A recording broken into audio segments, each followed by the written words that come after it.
ICC থেকে নিষিদ্ধের শঙ্কায় বাংলাদেশের ক্রিকেট।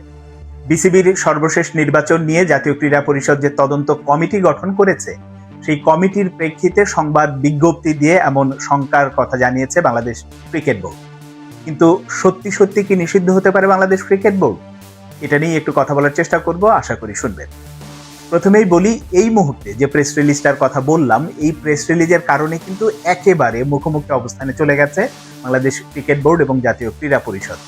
তারা প্রচ্ছন্নভাবে যদি বলা যায় যে জাতীয় ক্রীড়া পরিষদকে এক ধরনের হুমকি দিয়ে রেখেছে। আবার যদি একটু পজিটিভ ভাবে দেখেন, যে এটা বলা হচ্ছে যে কি হতে পারে বাংলাদেশের ক্রিকেটের সামনে যদি তারা তদন্ত কমিটি কাজ করে যা তারা যেটা চাচ্ছে, মানে তারা যে পক্ষের হয়ে কাজ করছে বা যেভাবে কাজ করছে, যে অনিয়ম হয়েছে, কারসাজি হয়েছে, অনেক রকম দুর্নীতি হয়েছে, যেটা ওই যে প্রথম যেদিন বিজ্ঞপ্তি জারি করে যে তদন্ত কমিটি গঠন করা হয়েছে, ওখানে এরকম ল্যাঙ্গুয়েজই ছিল। তো ওই কাজটা যদি আসলে তারা করে, তাহলে কিন্তু এটা তৃতীয় পক্ষের হস্তক্ষেপ হিসেবে বিবেচিত হবে এবং আইসিসি তখন তাদের রুলস এবং রেগুলেশন অনুযায়ী বাংলাদেশের সদস্য পদ স্থগিত করতে পারে, নিষেধাজ্ঞা দিতে পারে। তার উদাহরণ কিন্তু আমাদের চোখের সামনেই আছে। 2023-এ শ্রীলঙ্কা নিষিদ্ধ হয়েছিল, যদিও 2.5-3 মাসের জন্য ছিল। সেটা এখন বাংলাদেশের প্রেক্ষাপটে আসলে কি হবে, সেটা কি হতে পারে, সেটা হয়তো সময় বলে দেবে। কিন্তু এই যে পরিস্থিতি চলছে বা ঘটনা প্রবাহ যেভাবে প্রবাহিত হচ্ছে, এ নিয়ে বিসিবির পক্ষ থেকে অলরেডি আইসিসির শীর্ষ পর্যায়ে কথা বলেছেন, এরকমও প্রেস রিলিজে উল্লেখ করা হয়েছে। তো এই যে মুখোমুখি অবস্থানটা, এটা তৈরি হলো কেন? এখানেই তো মূল প্রশ্নটা আসে, যে এটা তো হওয়ার কথা ছিল না। কারণ বিসিবিতে যে নির্বাচনগুলো হয়, যে ধরনের নির্বাচন হয়, এটা কম বেশি দেখেছে সেই অনিয়মের ভেতরই হয় এবং অনিয়ম দিয়েই নিয়মে মানে নিয়ম হিসেবে বিবেচিত হয়। এটাই আমরা এতদিন দেখে এসেছি। তো এবার আসলে তেমনটা হচ্ছে কেন? মানে সবাই বলছে অনিয়ম হয়েছে, কারচুপি হয়েছে, অভিযোগ উঠছে, তদন্ত কমিটি হচ্ছে, এইটা হচ্ছে কেন? এটা মূলত ক্ষমতার যে ভাগ বাটোয়ারা বা ক্ষমতার যে ভাগাভাগি, সেই জায়গায় আসলে মতের মিল হয়নি। যেমন এই যে আমিনুল ইসলাম বুলবুল যে নির্বাচন করে ক্ষমতায় এসেছেন, ওই সময় নির্বাচনের আগে যে দৌড়ঝাঁপগুলো হচ্ছিল, তামিম ইকবালের সঙ্গে এখন যারা আছেন তারা কে কোন পোস্টে বসবেন, কতটা পরিচালক পদ তাদের দরকার, এইসব হিসেব নিকেশ নানা রকম যোগ বিয়োগ হচ্ছিল, যেটাতে তামিম ইকবালদের পক্ষটা সন্তুষ্ট হতে পারেনি। তাদের যে চাহিদাটা ছিল সেটা পূরণ হয়নি, ফলে তারা নির্বাচন থেকে সরে গিয়েছে। ব্যাপারটা এমন না যে তারা ওই সময় বলছে যে এই অনিয়ম হচ্ছে, এই হয়েছে, সেই হয়েছে, আমরা নির্বাচন করবো। ব্যাপারটা আসলে তা না, মুখে হয়তো বলেছে, কিন্তু ভেতরের কাহিনীটা ছিল এরকম। তাদের ক্ষমতার মানে ভাগাভাগিতে, পরিচালক পদের ভাগাভাগিতে মিল না হওয়ার কারণেই তারা নির্বাচন থেকে সরে দাঁড়িয়েছে।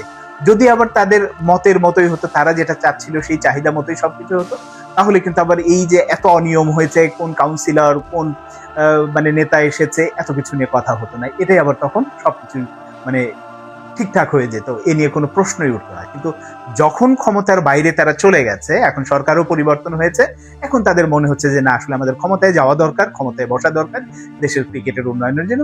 এই কারণেই তারা এই যে আদালতের দ্বারস্থ হওয়ার আগে জাতীয় ক্রীড়া পরিষদের কাছে তদন্ত কমিটি, এখান থেকে যদি তারা তদন্ত করে তাদের মতো করে আসলে কিছু খুঁজে পায়।